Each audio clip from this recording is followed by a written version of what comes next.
Hello friends, আজকে আমি দেখাবো কচু শাক। পেঁয়াজ, কাঁচা লঙ্কা, কালো জিরে দিয়ে ফ্রাই করে নিলাম। এখানে আমি দিয়ে দেবো হলুদের গুঁড়ো, হলুদ, লঙ্কা দিয়ে একটু কষিয়ে নেব। এটা হচ্ছে কচু শাকটাকে সেদ্ধ করে নিয়েছি।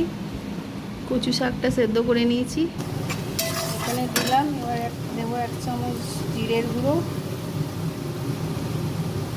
চামচ ধনের গুঁড়ো দিয়ে কষিয়ে নিলাম। এবার আমি দিয়ে দেবো কচু শাকটা।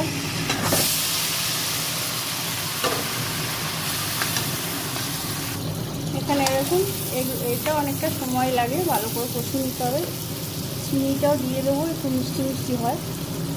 তা ছোলা দিয়ে হচ্ছে, আর একটু চিনি দিলাম, দেওয়ার পরে কষিয়ে নেবো। এখন কতটা ছিল, কচু শাক শুকিয়ে একটুখানি হয়ে গেছে, এটা আরও শুকোবে। কচু শাকটা হয়ে গেছে, একটু নারকেল কুড়ে দিয়েছি, নারকেল কোড়ানো দিলাম। কতটা ছিল কইখানি হলো। আর দেখুন হয়ে গেছে কচু শাকটা পুরো কমপ্লিট। বাঙালিদের খাদ্য কচু শাক, হেভি টেস্ট লাগে।